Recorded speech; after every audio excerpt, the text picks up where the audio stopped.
So let me ask you something. Can you actually think your way to a new reality? The whole idea of manifestation gets a bad rap, often written off as just wishful thinking. But what if there's actual hard science behind it? Well, that's exactly what Dr. Tara Swart, a neuroscientist and a medical doctor, is claiming. Today, we're going to dive deep into her work and see if our brains really do hold the key to the life we want. And this quote right here, this is the heart of her entire argument. Dr. Swart isn't talking about wands and spells. She's saying that if we understand how our brains are wired, we can actively, rewire them to hit our goals. It's a pretty bold claim, right? Trying to build a bridge between the self-help world and a neuroscience lab. Okay, so here's the game plan. We're going to start with the brain science she says is the foundation for all of this. Then we'll get into her practical tools for making change happen. After that, things get a little weird. We're going to follow her into the more controversial stuff, like signs and consciousness. And of course, we've got to balance it out with the skeptic's point of view. And then at the end, it's up to you. Right, so to really get what Dr. Swart is talking about, we have to first understand our brain's default settings. And spoiler alert, it was built for survival, not necessarily for, living your best life.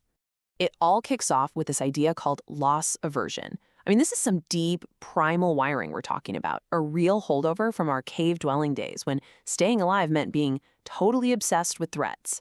And that ancient instinct, it's still running the show, making us focus way more on what we could lose than on what we could possibly gain. And this slide just makes it so clear. Picture it, you're a cave dweller. You see a juicy apple. That's a reward. But right next to it, there's a saber-toothed tiger. That's a huge loss, like the loss of your life. Your brain is hardwired to see that tiger first, every single time. It prioritizes avoiding danger over getting the apple. And in our world, that tiger might be losing your job or a relationship. But believe me, your brain's reaction is just as powerful. So how does the brain pull this off? It's got this 3-step filtering system. First up is selective filtering. Your brain just ignores stuff it thinks is non-essential. Then selective attention kicks in. Once you decide something is important, your brain starts seeing it everywhere. Like when you buy a new car and suddenly you see that exact model on every street. That's it. And finally, there's value tagging, where your brain basically ranks everything by how important it is. Dr. Swart's whole argument is that manifestation is just the act of consciously hijacking the system, telling your brain exactly what to pay attention to. Okay, so if our brains are naturally wired to look for the bad stuff, how in the world do we change that? Let's get into her toolkit and see how she proposes we can actually start rewiring these ancient pathways. Dr. Swart's method is all built on this incredible ability of the brain to change, something called neuroplasticity. Her process has 4 main steps. You start by raising awareness, using things like journaling to figure out what it is you really, truly want. Then, once you have your target, you apply focused attention. After that comes the real work, deliberate practice of new habits to literally build new pathways in your brain.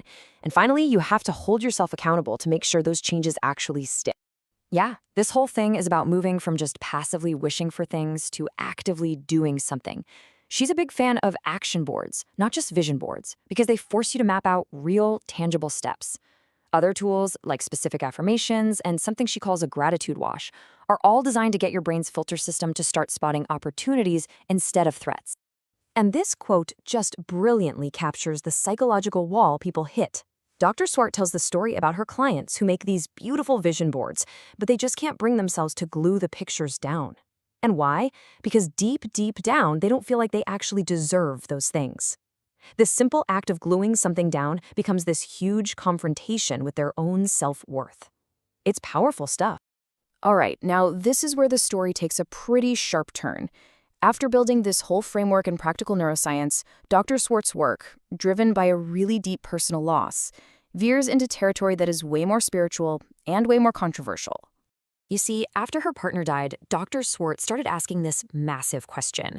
A question that took her way, way outside the normal boundaries of a science lab. She began to seriously explore if it was possible to keep a connection with someone even after they've passed on. And listen, she does not mince words. Her conviction is absolute. A scientist saying she's 100% certain about something like this, well, that's what puts her squarely outside the scientific mainstream. And it's what makes people either fascinated or extremely skeptical. So to back this up, she went down what she calls the rabbit hole. She talks about her own personal experiences with signs, like seeing robins everywhere after her partner passed. But she also points to research on phenomena that really challenge what we think we know about the brain. Things like near-death experiences or terminal lucidity. That's this baffling thing where patients with severe brain damage suddenly become completely clear and lucid right before they die. To her, these are all clues that maybe, just maybe, consciousness can exist without the brain. Now, as you can probably imagine, these claims have gotten a lot of pushback. So let's flip the coin and look at the counter-arguments from the scientific community and the public who are asking, is this a new frontier? Or is it just pseudoscience in a lab coat?